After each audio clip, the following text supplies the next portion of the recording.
यह निश्चित रूप से खासकर उत्पाद बेचने के मामले में बहुत ही मददगार है।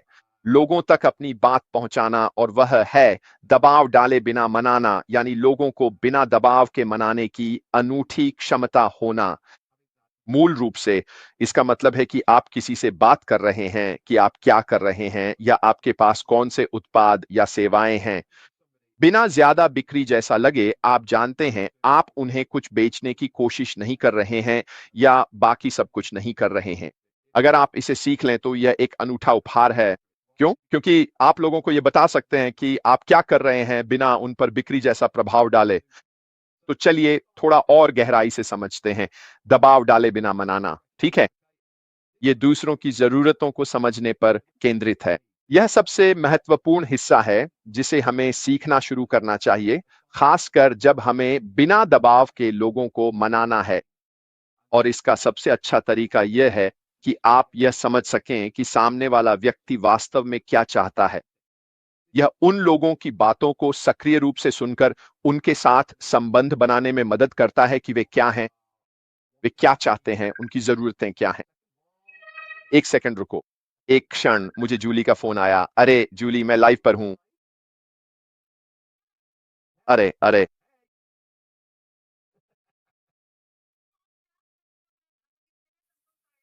नहीं, वह ठीक है। हाँ, मैं अवश्य करूंगा जूली। हाँ, मैं लगभग 20 मिनट में आऊंगा। अलविदा, धन्यवाद। इसलिए तुम वहां जाओ। वह जूली थी, यह उसकी बहुत दयालुता है। मुझे अभी उसे फोन करना है। तो हाँ, लोगों की जरूरतों को समझते हुए उनके साथ यह रिश्ता बनाना और उन्हें सक्रिय रूप से सुनना बहुत जरूरी है। यह वास्तव में आपको यह स्पष्ट समझने में मदद करता है कि वे क्या चाहते हैं, और फिर आप अपने विचार के लाभों को इस तरह से पेश कर सकते हैं कि वह उनकी जरूरतों को कैसे पूरा करेगा। तो आप क्या कर रहे हैं? आप किसी को सुन रहे हैं, उनसे सवाल पूछ रहे हैं कि वे क्या ढूंढ रहे हैं, उनकी जरूरतें क्या हैं। आप इस बारे में बातचीत करते हैं, आप उन्हें सुन रहे हैं, और फिर आप उन्हें अपने विचार, उत्पाद या सेवा के लाभों से परिचित कराते हैं। ठीक है, कि यह उनके लिए कैसे मददगार होगा, यानी उनकी मदद करेगा, ठीक है। और आप इसे एक ऐसे तरीके के रूप में सुझाते हैं जो उनकी जरूरतों को पूरा करने में सक्षम है। तो आप क्या कर रहे हैं? आप वास्तव में बिना किसी दबाव के उन्हें यह समझा रहे हैं कि आपके पास जो है वह उनकी मदद करेगा। और जैसा कि हम विक्ट्री विद ऐश में जो देखने वाले हैं, उसके विवरणों में यह देखा जा सकता है कि क्या हमें यह सिखाया जाएगा कि इस कला को कैसे साधा जाए, बिना दबाव के मनाने की कला। तो यह सीखना आपके लिए एक अनमोल रत्न है, ताकि आप अपने उत्पादों और सेवाओं को लोगों के सामने इस तरह ला सकें कि आप सेल्सी या जबरदस्ती करने वाले न लगें। यह बहुत बहुत महत्वपूर्ण है। मैं इस बात पर जोर नहीं दे सकता कि लोगों को सुनने की यह कला, यह उपहार होना कितना महत्वपूर्ण है, ताकि आप उनकी समस्याओं का समाधान निकाल सकें, जो कि आखिरकार यही है। आप गेंद पूरी तरह से उनके पाले में डाल रहे हैं, उन्हें यह विकल्प और विचार दे रहे हैं कि आपके पास जो उत्पाद और सेवाएं हैं, वे उनकी समस्याओं का समाधान है।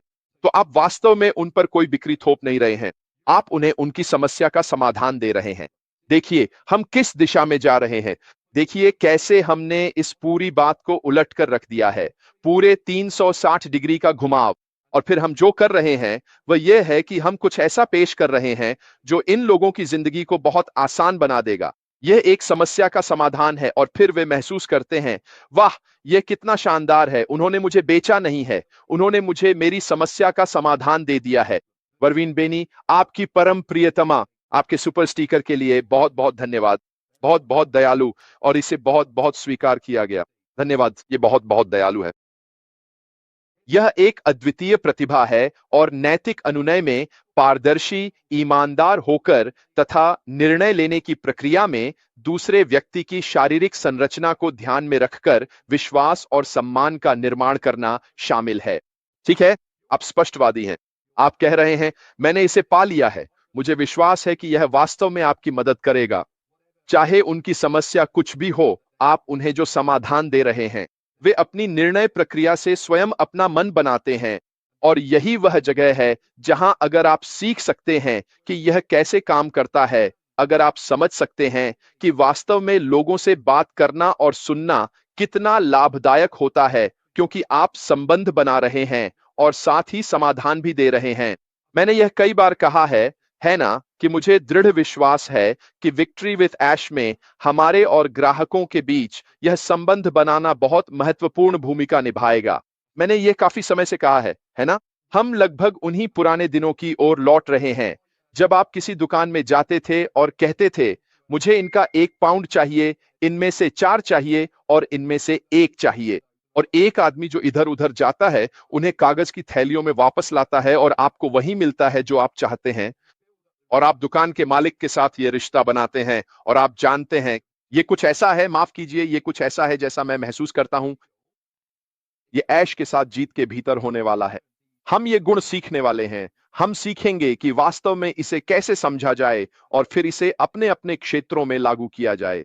समूह, परिवार, दोस्त, हम जहां भी होंगे पहले सुनने में सक्षम होंगे और फिर इन लोगों को उनकी समस्याओं का समाधान दे पाएंगे। और यह कितना आसान हो जाता है, क्योंकि यह एक चर्चा का विषय बन जाता है। आप किसी के दरवाजे पर दस्तक नहीं दे रहे हैं। नमस्ते, क्या आप इसमें रुचि रखते हैं? जो आप कर रहे हैं वह यह है कि आप पहले लोगों को सच में सुन रहे हैं और फिर उन्हें समाधान दे रहे हैं। तो चलिए इसमें थोड़ा और गहराई से जाते हैं। इस सब का एक मुख्य तत्व है, ठीक है, बिना दबाव के मनाना, यह सुनने की कला है। बोलने से ज्यादा सुनना, ठीक है। दूसरे व्यक्ति या लोगों की बातों पर ध्यान दें ताकि आप उनकी इच्छाओं, जरूरतों और दृष्टिकोण को समझ सकें। एक बार जब आप उनकी इच्छाओं, जरूरतों और दृष्टिकोण को समझ लेते हैं, तब आप उनके लिए उन जरूरतों को पूरा करने के लिए कोई समाधान या उत्पाद दे सकते हैं। जिज्ञासु सवाल पूछें। सच्चाई से समझने के लिए खुले सवाल पूछें। अपना दृष्टिकोण देने से पहले उनके दृष्टिकोण को समझें। जितना अधिक ज्ञान आपके पास उस व्यक्ति या अन्य लोगों के बारे में होगा, उतना ही व्यापक आधार आपके पास होगा ताकि आप कोई समाधान पेश कर सकें। यह सब एक कला है। कुछ सबसे अच्छे वक्ता सबसे अच्छे श्रोता भी होते हैं। आप जानते हैं, जितना अधिक आप किसी को सुनते हैं, उतना ही वे महसूस करते हैं कि आप उन्हें समझते हैं। और जब यह उस व्यक्ति को स्पष्ट हो जाता है, तो आप बस एक समाधान पेश कर रहे होते हैं उस समस्या का, जिस पर वे वैसे भी अपनी राय बना लेंगे। साथ ही उनकी प्रेरणाओं की पहचान करना, यह समझना कि उन्हें क्या प्रेरित करता है और उनके मूलभूत लक्ष्य क्या हैं। फिर से, जब हम ऐश के साथ विजय की ओर बढ़ेंगे, तो हमें ऐसे लोग भी मिलेंगे जिन्हें चीजें बेचने या बाकी सब में कोई दिलचस्पी नहीं है। वे केवल उन उत्पादों और सेवाओं में रुचि रखते हैं जिन्हें हम अनिवार्य रूप से देखेंगे। अगले व्यवसाय में वह बड़ा, साहसी, सुंदर साझा सपना है जिसकी ओर हम जा रहे हैं। और यह बिल्कुल ठीक है। लोग बस हमारे उत्पाद, सेवाएं या जो भी हो खरीद सकेंगे। लेकिन अगर वे एफिलिएट्स या रिसेलर्स बनना चाहते हैं या आगे चलकर जो भी शब्दावली होगी, तो यह समझना वाकई महत्वपूर्ण है। आपके लक्ष्य क्या हैं? रिसेलर या बनकर आप क्या हासिल करना चाहते हैं? जब आप समझते हैं कि उत्पादों और सेवाओं के लिए हमें जो भी कहा जाएगा, तो आप अपनी मदद, अपने प्रशिक्षण में बहुत विशेष हो सकते हैं ताकि आप उस व्यक्ति को वहां तक पहुंचा सकें जहां वह पहुंचना चाहता है। फिर से सुनना, फिर से खुले सवाल पूछना, फिर से सच में समझना कि वे क्या ढूंढ रहे हैं।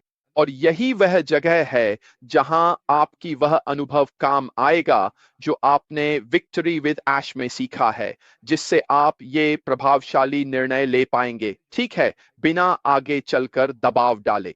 ओह नागराज, आपके सुपर स्टिकर के लिए भी धन्यवाद। ये बहुत बहुत दयालु है। ये एक दिलचस्प विषय है दोस्तों। वाकई ये सच में है। इसका एक हिस्सा है किसी के साथ साझा आधार ढूंढना, साझा रुचियों, मूल्यों को खोजकर, और जिन लोगों से आप बात कर रहे हैं उनके साथ संबंध बनाकर एक जुड़ाव स्थापित करें। एक सच्चा इंसान बने, ईमानदार रहें, दिल से बोलें, अपनी मंशाओं के बारे में स्पष्ट रहें, और जो भी आप करने की कोशिश कर रहे हैं उसमें किसी भी तरह की चालाकी या धोखाधड़ी से बचें। इससे बुरा कुछ नहीं होता कि लोग महसूस करें कि उनके साथ धोखा हुआ है, उन्हें बेवकूफ बनाया गया है या उन्हें गलत रास्ते पर ले जाया गया है। आगे चलकर, खासकर अगले व्यवसाय के लिहाज से, यह आपके लिए बिल्कुल भी फायदेमंद नहीं होगा। हर चीज आपकी शख्सियत पर ही आधारित होगी। आप एक इंसान के तौर पर कैसे हैं? क्या आप एक भरोसेमंद इंसान हैं? क्या लोग आपकी बातों पर विश्वास करते हैं? क्या लोग आपकी बातों में रुचि रखते हैं? इन सभी गुणों को हम विक्ट्री विद ऐश में सीखने वाले हैं। लेकिन सबसे महत्वपूर्ण बात है ईमानदारी और स्पष्टता। अगर आप स्वभाव से वैसे ही इंसान हैं, जैसा कि मुझे लगता है कि मैं हूं, मुझे लगता है कि मैं ईमानदार और स्पष्ट हूं। कभी कभी मैं थोड़ा रूखा या अचानक बोल सकता हूं, लेकिन वह भी मेरी ही पर्सनैलिटी है। मैं निश्चित रूप से मूर्खों को आसानी से बर्दाश्त नहीं करता। मुझे लगता है कि यह मेरी शख्सियत का एक नकारात्मक पहलू है, लेकिन मैं एक अच्छा श्रोता हूं।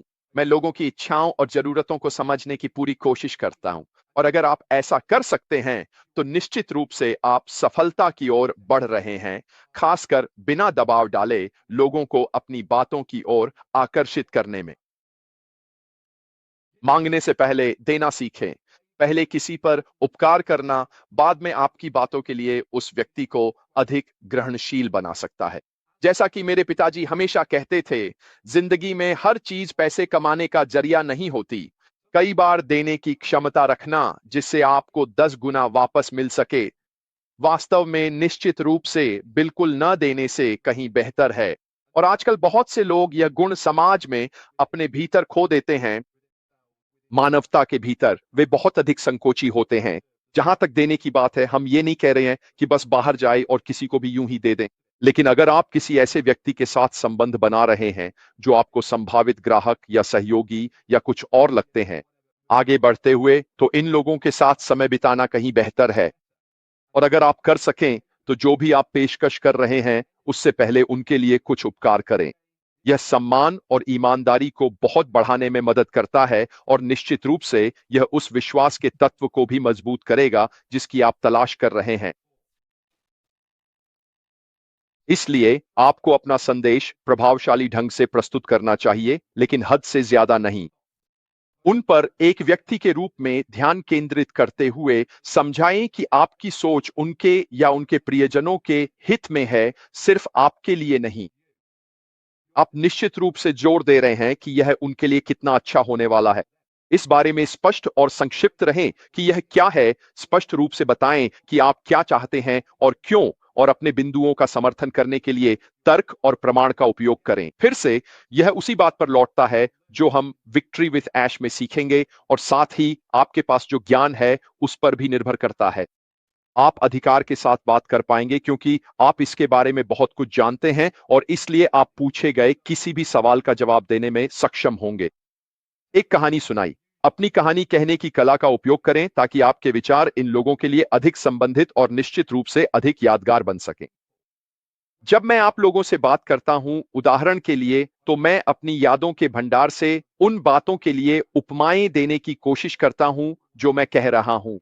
मैंने अभी अभी अपने पिताजी के बारे में एक उदाहरण दिया था। उदाहरण के लिए, ये उन कहानियों का हिस्सा है जो मैं सुना रहा हूं, जो उस संदेश से संबंधित हैं जिसे मैं आप तक पहुंचाना चाहता हूं। ये वे गुण हैं, फिर से, जिन्हें हम विक्ट्री विद ऐश के भीतर सीखेंगे। दबाव डालने के बजाय शिक्षित करें। अपने विचार को इस तरह प्रस्तुत करें कि आप उन्हें उनके विकल्पों के बारे में जानकारी दे रहे हैं ताकि वे एक ऐसा निर्णय ले सकें जिससे वे संतुष्ट हों। फिर से आप जोर व्यक्ति पर ही दे रहे हैं ताकि वे यह तय कर सकें कि उनका निर्णय उनके और उनके परिवार के लिए अच्छा है, बजाय इसके कि आप उन पर दबाव डालकर कुछ खरीदने के लिए मना लें, क्योंकि आप सिर्फ बिक्री करना चाहते हैं। आप उन्हें यह विकल्प दे रहे हैं कि यह उनके लिए एक अच्छा विचार है। यह एक समस्या का समाधान करता है। यह उन्हें उस चीज में मदद करेगा जिसके बारे में आप बात कर रहे हैं, जो उनके लिए लाभकारी होगा। हम इन कुछ बिंदुओं के साथ समाप्त करेंगे। उनकी स्वायत्तता का सम्मान करें। ठीक है, चुनाव की अनुमति दें। उन्हें याद दिलाएं कि उनके पास चुनने की स्वतंत्रता है, जो विरोधाभासी रूप से उन्हें सहमत होने के लिए और अधिक प्रेरित कर सकती है।